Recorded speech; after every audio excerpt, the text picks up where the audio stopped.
दोस्तों आज हम बात करने वाले हैं जो ये हम लोग जब भी लोन लेने जाते हैं ना तो वहाँ जो रेट ऑफ इंटरेस्ट होता है उसके बारे में बात करने वाले हैं। मैं कंप्लीट रेट ऑफ इंटरेस्ट के बारे में बात नहीं करूँगा डिटेलिंग में जाके, लेकिन एक ऐसे मुद्दे पे बात करूँगा जो मुझे लगता है बहुत ज़्यादा इम्पोर्टेंट है। मुद्दा ये है कि जब लोग बोलते हैं ना भाई ये किस टाइप का रेट ऑफ इंटरेस्ट है, मतलब फ्लैट है या फ्लोटिंग है। फ्लैट इन द सेंस मतलब फिक्स रेट ऑफ इंटरेस्ट है या फ्लोटिंग रेट ऑफ इंटरेस्ट है। वीडियो शुरू करने के पहले जिन लोगों ने मेरे चैनल को सब्सक्राइब नहीं किया है वो प्लीज़ सब्सक्राइब कर ले और बेल आइकन दबा ले। तो चलिए आज बात करते हैं fix and floating rate of interest के बारे में।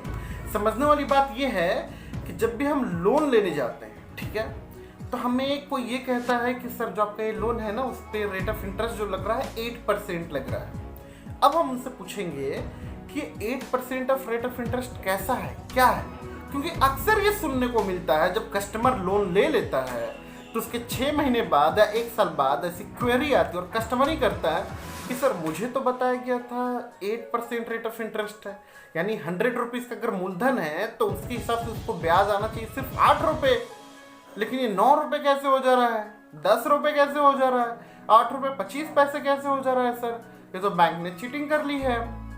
लेकिन कस्टमर को ये बात समझना बहुत ज़रूरी है कि किसी बैंक को ये बोलने के पहले कि बैंक फ्रॉड है, ठीक है, वो एक बार इस चीज़ को ज़रूर समझ ले। वो जो एग्रीमेंट साइन करते हैं ना लोन सैंक्शन होने के बाद, उसमें लिखा हुआ रहता है कि उनका जो रेट ऑफ इंटरेस्ट है किस कैटेगरी में आता है, फिक्स में आता है या फ्लोटिंग में आता है। तो अब इस पर बात करते हैं कि एक्चुअली होता क्या है। जो फिक्स रेट ऑफ इंटरेस्ट होता है वो फिक्स होता है, मतलब दुनिया इधर की उधर हो जाए वो रेट ऑफ इंटरेस्ट नहीं बदलेगा। मतलब एक बार बैंक ने जुबान दे दी कि आपका 8% रेट ऑफ इंटरेस्ट है, फिक्स है वो। अब उस बैंक में या उस पूरे इंडिया में या फिर कोई जो वहाँ का सेंट्रल बैंक है वो कोई भी रूल लेके आए कि नहीं 8 के बजाय 9% हो जाए, 10% हो जाए, लेकिन आपका जो टेन्योर है 2 साल का वो 8% रहेगा, वो नहीं बदलेगा। समझा मैं क्या बोल रहा हूँ।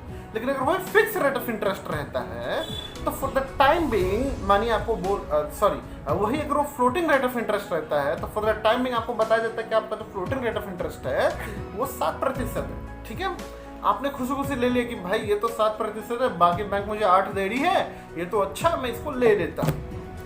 लेकिन इसकी कोई गारंटी नहीं कि वही रहेगा। कहने का मतलब ये कि 2 साल के टेन्योर में अगर एक बार अगर आपका जो सेंट्रल बैंक है वो रेट ऑफ इंटरेस्ट बढ़ा देता है लोन पे तो ऑटोमेटिकली आपका ये भी बढ़ जाएगा, ये भी नहीं रुकेगा। तो जहां आपको 7 रुपये पे करना पड़ रहा था, हू नोज आपको 1 साल बाद आपको 8 रुपये पे करना पड़े, जबकि बात तो 7 रुपये में हुई थी। तो जो 7% की जो बात हुई थी वो आपका फ्लोटिंग रेट ऑफ इंटरेस्ट है, मतलब it's keep on floating, it's keep on fluctuating, it's not fix at all. Getting my point? So the basic difference is कि जो फ्लोटिंग रेट ऑफ इंटरेस्ट है वो मार्केट को देख के ऊपर नीचे होता रहता है। मार्केट इन सेंस जो सेंट्रल बैंक जो लागू करती है रेट ऑफ इंटरेस्ट उसके हिसाब से ऊपर नीचे होता रहता है। लेकिन जो फिक्स होता है वो फिक्स रहता है, वो तय रहता है, उसको हिल डोल से कोई फर्क नहीं पड़ता। एक बार तो बैंक ने जुबान दे दी तो दे दी, अगर 5 साल का लोन है तो 5 साल तक 8% रहेगा। एक और डिफरेंस है कि फ्लोटिंग रेट ऑफ इंटरेस्ट ना हमेशा अगर कोई एक बैंक फिक्स एंड फ्लोटिंग दोनों प्रोवाइड कर रहा है तो फ्लोटिंग में कम रहता है और जो फिक्स रहता है वो 1 या 1.5% थोड़ा ज़्यादा रहता है। तो जो फ्लोटिंग रहता है वो काफ़ी लुभावता है कि अरे भाई ये कम है इसको ले लेंगे, लेकिन इंसान को समझदार होना पड़ा, समझना पड़ा कि ये ऐसा क्यों है।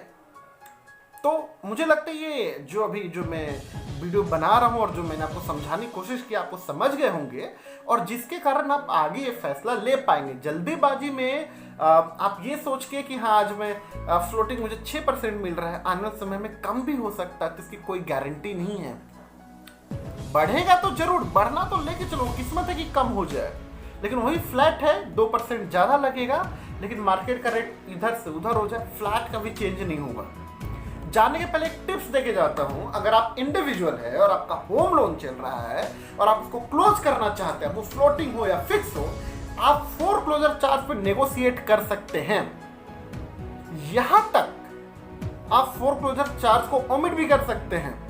नेगोशिएट करना पड़ा आपको, ऐसा हो सकता है, बिल्कुल कीजिएगा ये करने के पहले। भाई थोड़ा बहुत जो पैसा बचा सको तो बचाना ही है ना, तो आप कर सकते हैं।